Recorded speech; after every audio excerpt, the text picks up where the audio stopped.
Nggak ada di dunia seperti itu gitu. 350 tahun. Nggak sadar-sadar juga kita itu dijajah begitu. Sehingga kadang-kadang nggak terlecut kita. Nggak sadar-sadar kecuali dengan kekerasan. Ya mungkin Allah Ta'ala mengirim seperti Habib Rizik ya, seperti Habib Bahar, yaitu untuk supaya untuk melecut kita. Kalau nggak ada mereka, siapa yang berani? Coba buktinya, mana yang bisa menandingi Habib Bahar ataupun Habib Rizik bin Syihab yang selain Habaib? Mana di antara mereka? Nggak ada yang berani. Nah, itu salah satu rahmat. Kalau nggak ada mereka, tambah parah lagi Indonesia ini, negara ini.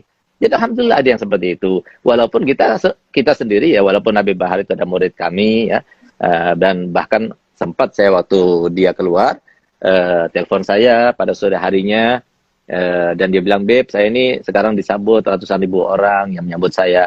Ya sebetulnya bukan dia yang memerintahkan mereka untuk menyambut ya, wallahualam, tapi mereka karena cinta kasihnya mereka kepada Habib Bahar, sehingga mereka itu banyak berkumpul ribuan orang, bahkan puluhan ribu orang pada waktu itu.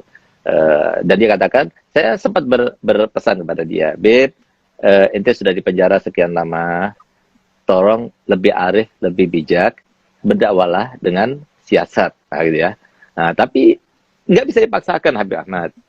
Ana sama antum mungkin sama ya, dakwanya caranya lemah lembut gitu. Ada orang yang nggak bisa, dia tuh nggak tahan melihat sebuah kemungkaran itu, tidak tahan melihat sebuah kezaliman itu, tidak tahan. Dan insya Allah yang lemah lembut pun di antara ulama juga seperti itu, cuma caranya beda. Kita merangkul, tapi ada yang memukul gitu. Kalau nggak ada yang memukul, semua merangkul, kita jadi babu terus. Jadi artinya perjuangan orang ulama yang keras ini, yang dikatakan Nabi SAW, afdul jihad kalimatu haqqin urida biha batil. Jadi sebaik-baik jihad itu adalah sebuah kalimat yang benar yang diutarakan di depan raja yang zalim gitu ya. Nah, jadi seperti itu. Kalau nggak ada yang seperti itu, maka akhirnya kita dosa semuanya. Karena kan amar ma'ruf nahi munkar itu kan harus dilaksanakan. Yang punya tangan dengan tangannya, yang punya lisan dengan lisannya, yang punya harta dengan hartanya, yang nggak bisa ya udah dengan hatinya gitu loh. Jadi artinya untung masih ada seperti mereka-mereka ini yang berani untuk menampakkan sebuah kebenaran. Kalau tidak, kita dosa semuanya gitu loh. Artinya perjuangan mereka itu lebih banyak berkorban ketimbang kita, Beb Ahmad. Nah, kita ini melemah lembut. Kita ini kan diterima oleh semua kalangan karena kita lemah lembut. Tapi orang seperti dia dimusuhi banyak orang. Nah, mungkin kita nggak dimusuhi gitu. Nah, jadi lebih berat seperti beliau. Nah, jadi memang fenomena yang semacam ini harus ada di dunia ini ya. Jadi harus ada. Oleh karenanya di dalam pendidikan itu nggak boleh dengan cara lembut. Salah itu dengan cara lembut. Harus ada kekerasan juga. Karena Pak Setan itu satu-satunya takutnya itu dengan kekerasan. Lalu kalau seumpama yang semacam itu tidak dibenarkan, ya, dengan mengatakan itu hak asasi manusia sebagai, loh kenapa di penjara itu harus ada kekerasan? Kenapa harus ada, ketika investigasi itu harus ada kekerasan? Kalau memang tidak boleh.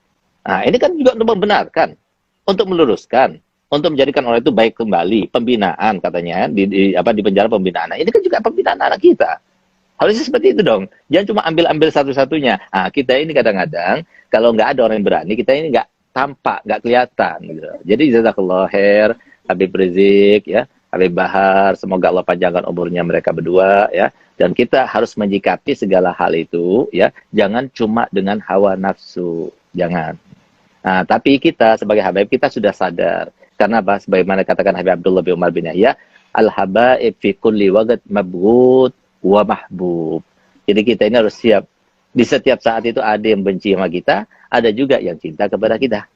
Jadi kita nggak ada tuntutan. Tuntutan kita cuma satu, Allah ridho, Rasulullah bangga dan senang dengan cucunya.